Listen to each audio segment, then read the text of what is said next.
In this video, we're going to talk about how to get started in coding. Now, when I started over 30 years ago, it was fairly simple in one aspect. I had a choice of basic and assembly language.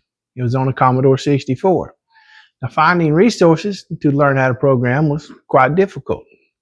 Nowadays, there's multiple programming languages out there, and there's multiple platforms we can develop on. We can do web development, we can do mobile development, we can do machine learning, data science, data visualization. This list can go on and on. And there's also multiple programming languages to choose from. I mean, there's Python, there's JavaScript, there's Java, there's C#, and that list can go on and on. So learning to code nowadays, there's abundance of resources, so you don't have to worry about that. But picking that right language is sometimes challenging. And I will say there's no such thing as a right programming language. Learn the fundamentals of programming, learn the fundamentals of coding, and then you can move between languages, become language agnostic. Now there's this big thing out there called AI, and a lot of people are saying AI is going to replace senior devs. I just don't think it's possible. I've been using AI for several months now, and yeah, when AI works, it's awesome.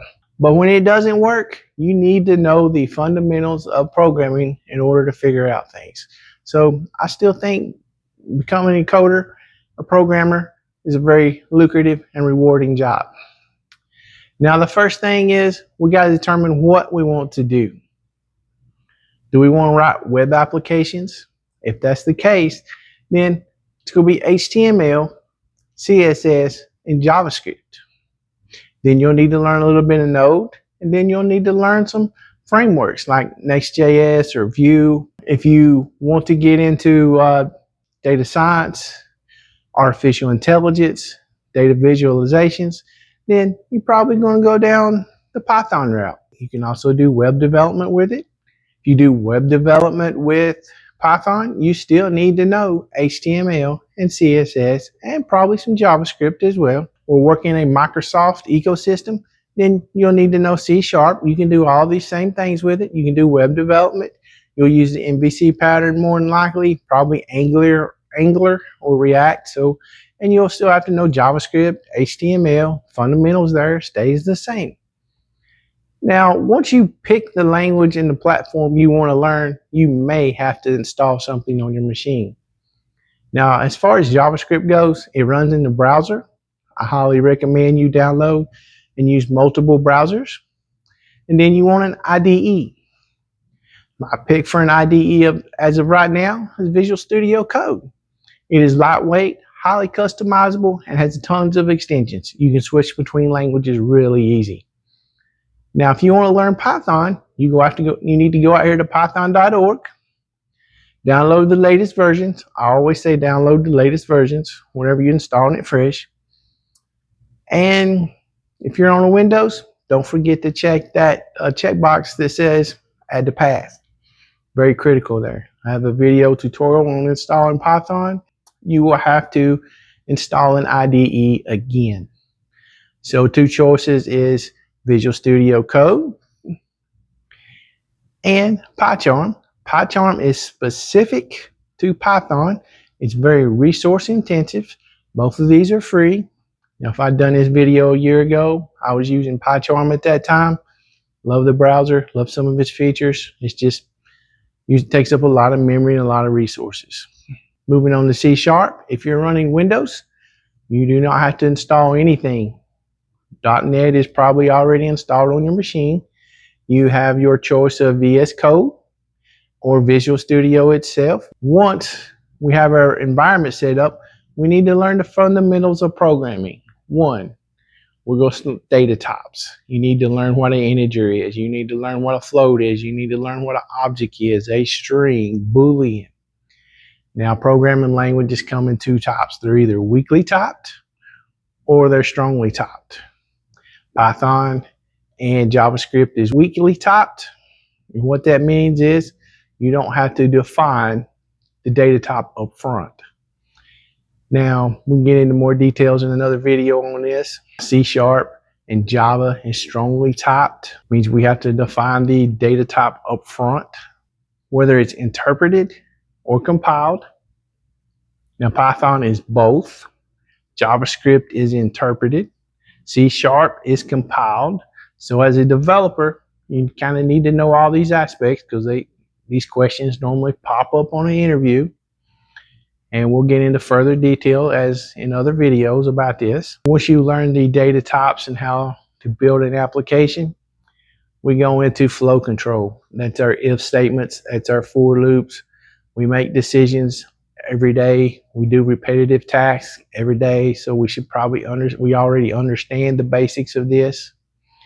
And once you understand flow control and what's going on there, you can move into data structures. That's where we get our arrays, our lists, our dictionaries, and once we understand some advanced data types, you'll start code reusability, which would be functions. I have parentheses at the end of it. Some of them are built into the language, like the print statement is a common one. You don't want to reinvent the wheel every single time, right? We want to use what's already existing. So we have the print statement. And then once you get those fundamentals pretty solid, we can go into advanced features like file manipulation, web scraping. I highly suggest as you're learning your coding and learning the fundamentals, you sit down and do projects. Nowadays, you have one, YouTube. If you don't like this YouTube channel, there's other YouTube channels on programming out there. There's tons of YouTube videos that you can learn from. But don't just watch the tutorials and go through them step by step. Actually do the coding. And then once you get done with the coding of the YouTube channel, whatever project you're doing or whatever you're working with, challenge yourself to do something on your own. Now, practice will be the key. The more you code, the easier it will get. And then there's this whole debugging aspect. Sometimes it's a challenge and it just takes a little bit of time to learn.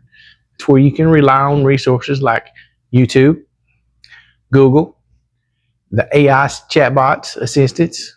I mean, I wouldn't open up Gemini or ChatGPT right off the bat and say, hey, write me an application that does X, Y, and Z. I would sit down and start writing those applications myself. And then once you get in trouble, start asking AI and ChatGPT for help. Now, there's other places you can turn to instead of these AIs and Google. You can go to Stack Overflow, you can go to Reddit, you can go to Discord.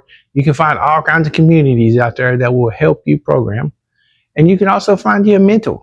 I know there's a lot of people out there saying that AI is going to replace senior devs. I just don't feel it's going to happen. It may in the future, and it may change. Now, when I started coding, the internet was not public. I remember when the interwebs went public and how that was going to change jobs. And it did, and it will. And then I also remember when Google was introduced and the I feel lucky button was put up there.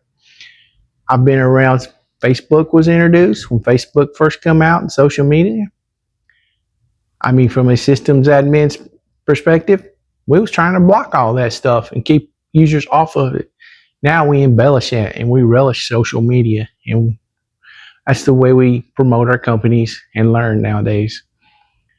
So embrace change. AI is a change. It's here to stay. So we need to learn how to use it.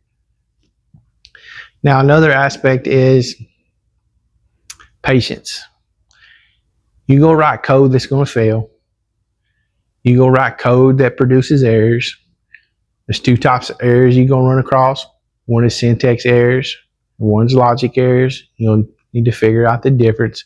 And a lot of that just comes down to just practice and writing code and working through it. Once you get comfortable with all these, create your own projects. Now, I hope this video has been helpful getting you started on your journey.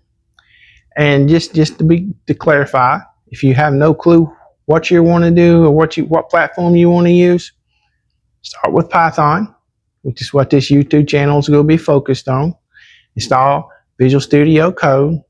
and practice and practice and be patient. And as time comes along, it will get easier and you'll be a senior dev. And just remember, everybody had to start somewhere. So, with that being said, happy coding.